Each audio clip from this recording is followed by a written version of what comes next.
नमस्कार दोस्तों, स्वागत है आपका एक बार फिर से मेरे YouTube चैनल पर। दोस्तों आज की इस वीडियो में बात करेंगे कि जब आप अपना पीएफ विड्रॉल करने जाते हैं, यानी यदि आप एक पीएफ मेंबर हैं तो आपको जब अपना पीएफ निकालने की आवश्यकता पड़ती है तो आपके ये समझ में नहीं आता कि आपको कौन सा फॉर्म अप्लाई करना चाहिए। आपको फॉर्म 19 अप्लाई करना चाहिए, फॉर्म 10C, फॉर्म 10D, ये कौन सा फॉर्म आपको अप्लाई करना चाहिए। तो दोस्तों इस वीडियो में आपको सारी जानकारी दूंगा स्टेप बाय स्टेप कि कब आपको कौन सा फॉर्म अप्लाई करना चाहिए और आपका जो क्लेम है वो रिजेक्ट क्यों होता है, उसका भी रीजन मैं आपको इस वीडियो में बताऊंगा। तो दोस्तों यदि आप चैनल पर नए हैं, वीडियो को पहली बार देख रहे हैं तो चैनल को सब्सक्राइब करना ना भूलें और वीडियो पसंद आए तो वीडियो को एक लाइक अवश्य करें।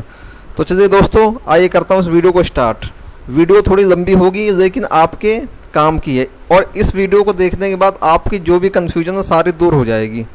ठीक है दोस्तों, तो सबसे पहले तो दोस्तों मैं आपको ले चलता हूँ जो फॉर्म होते हैं। ठीक है, जब भी आप अपना कोई भी क्लेम अप्लाई करते हैं तो आपके सामने ये फॉर्म दिखाई देता है, form 31, form 19, form 10C and form 10D। ये आपको फॉर्म दिखाई देते हैं। ठीक है, आपको ये समझ में नहीं आता कि आपको कौन सा फॉर्म अप्लाई करना चाहिए। ठीक है दोस्तों,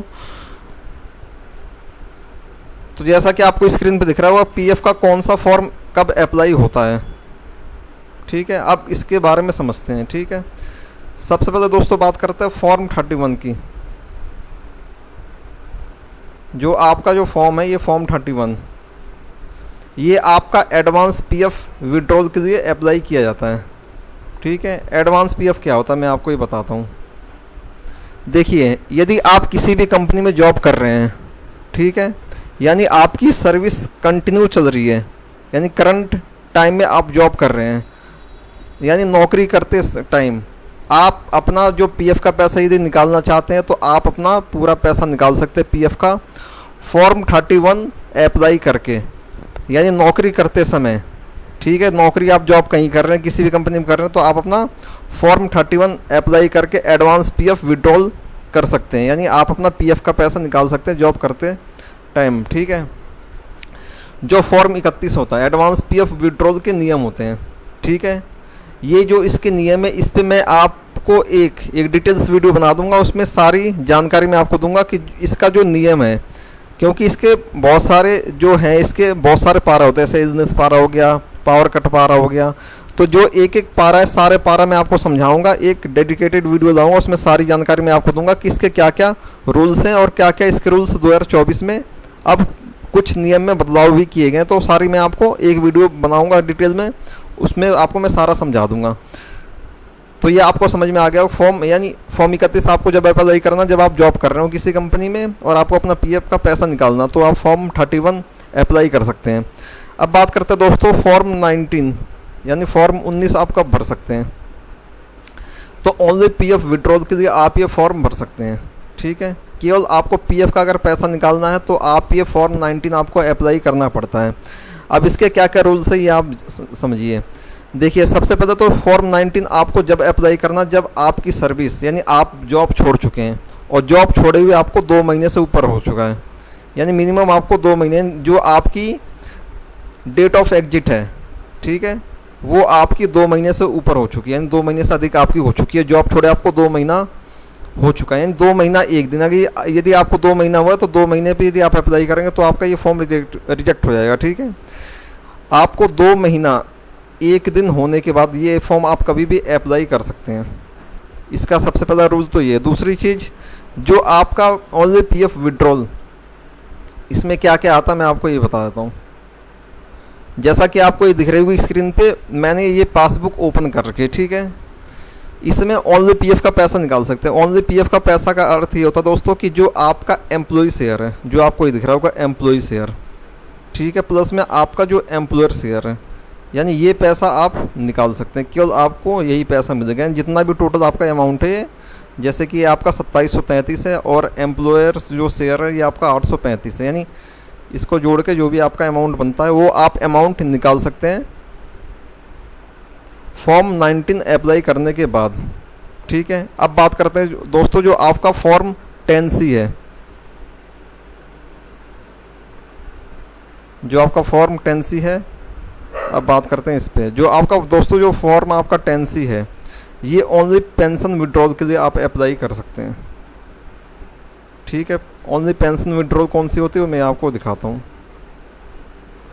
जो आपका पेंशन का पैसा ये रहा, जो आपका ये पैसा ना, ये पेंशन का पैसा, केवल इस पैसों को निकालने के लिए आप फॉर्म जो आपका है ये फॉर्म 10C आप अप्लाई कर सकते हैं। यानी आप पेंशन का पैसा निकालने के लिए फॉर्म 10C अप्लाई कर सकते हैं। अब इसमें एक कन्फ्यूजन जो होती है और एक समस्या जो आती है, और सबसे ज़्यादा समस्या ये आती है कि आपका जो क्लेम होता है वो रिजेक्ट हो जाता है। अब आपका क्लेम रिजेक्ट क्यों होता है वो मैं आपको बताता हूँ। दोस्तों, जो आपका क्लेम होता है वो आपका क्लेम रिजेक्ट इसलिए होता है क्योंकि आप क्या करते हैं कि फॉर्म 19 और फॉर्म 10C आप ये एक साथ अप्लाई कर देते हैं। ठीक है, तो इसलिए आपका क्या होता है, जो आपका क्लेम होता है वो रिजेक्ट हो जाता है। सबसे पहले आपको, जब आप जॉब छोड़ चुके हैं, 2 महीने आपको हो चुके हैं, तो सबसे पहले आपको फॉर्म 19 अप्लाई करना है। ठीक है, फॉर्म 19 यानी ओनली पीएफ का पैसा, पीएफ विड्रॉल करने के लिए, जिसमें आपका एम्प्लॉय शेयर और एम्प्लॉयर शेयर होता है, वो दोनों आपको निकालने के लिए सबसे पहले आपको फॉर्म 19 अप्लाई करना है। उसके बाद जब आपका ये क्लेम सेटल हो जाए, बैंक अकाउंट में आपके पैसे आ जाएं, उसके बाद देन आपको फॉर्म 10C अप्लाई कर देना है। ठीक है, उसके बाद तब आपका जो पेंशन का पैसा, ये पेंशन का आपका पूरा पैसा आपके अकाउंट में विड्रॉल कर दिया जाएगा। तो ये इसका रूल है। सबसे पहले आपको फॉर्म 19 अप्लाई करना, देन आपको फॉर्म 10C अप्लाई करना है। इस प्रकार से आप अप्लाई करेंगे तो जो आपका क्लेम है ये कभी भी रिजेक्ट नहीं होगा। अब बात करते हैं दोस्तों, जो आपका फॉर्म 10D है ये क्या है। तो जो आपका दोस्तों जो फॉर्म 10D है ये आपका मंथली पेंशन होती है। अब आपको मंथली पेंशन कब मिलती है मैं आपको बताता हूँ। यदि आपकी जो सर्विस है कंटिन्यूस, यानी कंटिन्यूसली एक ही कंपनी में, एक कंपनी में या अलग अलग कंपनी में है। ठीक है, आपने कंटिन्यू 10 साल सर्विस करी है एक ही कंपनी में, या तो अलग अलग कंपनी हो सकती है, लेकिन आपका जिस भी कंपनी में आपने जॉब करी है, आपका जो पीएफ है, यानी पीएफ का जो नंबर है, आपका यूएन नंबर सेम है, और हर कंपनी में, जिस भी कंपनी में आपने जॉब करी है, कंटिन्यू आपका पीएफ का पैसा कटा है। तो 9 साल 6 महीने कंप्लीट होने के बाद आपको पेंशन का पैसा मिलता है। अब पेंशन कैसे मिलती है मैं आपको ये बताता हूँ। 9 साल 6 महीने आपने सर्विस कर दी। ठीक है, जब आपकी एज 58 ईयर से ऊपर हो जाएगी, यानी जब आपकी एज 58 साल से जब ऊपर हो जाएगी, तब आपको मंथली पेंशन ईपीएफओ द्वारा दी जाएगी। अब जो आपकी मंथली पेंशन होती है दोस्तों, ये कितनी मिलेगी, ये आपका डिपेंड इस पर करता है कि आपका जो पीएफ है वो कितना डिडक्ट हुआ है। आपको पता होगा कि जो आपका पीएफ है ये आपका सैलरी बेस पे डिडक्ट होता है। ठीक है, यदि आपकी सैलरी 10,000 है, 12,000, 15,000, 20,000, 25,000 है, तो इसके हिसाब से जो आपका पैसा होता है ये आपका डिडक्ट होता है। तो पैसा आपको कितना मिलेगा मंथली पेंशन, ये इस पे डिपेंड करता है कि आपका जो कंट्रीब्यूशन है पीएफ में वो कितना है। ठीक है, उसके बेस पे आपको मंथली पेंशन प्रोवाइड की जाती है ईपीएफओ द्वारा।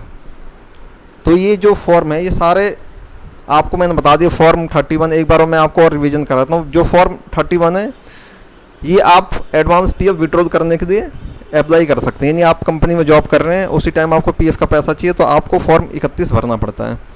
दूसरा आपका फॉर्म 19 का भरना पड़ता है, यानी ओनली पीएफ विड्रॉल के लिए। यानी आप जॉब छोड़ चुके हैं, डेट ऑफ एग्जिट आपने मेंशन कर दिया, 2 महीने से ज़्यादा आपका टाइम हो चुका, तो आप पीएफ का पैसा निकाल सकते हैं। पीएफ के पैसे में आपका एम्प्लॉय का पैसा एंड एम्प्लॉयर का जो पैसा होता है ये आप निकाल सकते हैं।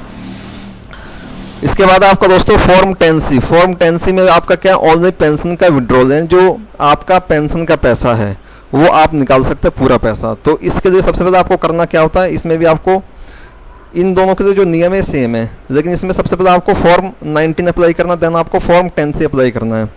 चौथा है आपका form 10D। Form 10D apply जब करना है जब आपकी सर्विस 9 साल 6 महीने से अधिक हो गई है और आपकी एज 58 ईयर्स हो चुकी है, तब आपको फॉर्म 10D अप्लाई करना है, जो कि आपको मंथली पेंशन मिलती है ईपीएफओ द्वारा हर महीने। तो दोस्तों आई होप जो भी जानकारी मैंने आपको इस वीडियो में दी वो आपके समझ में आई होगी।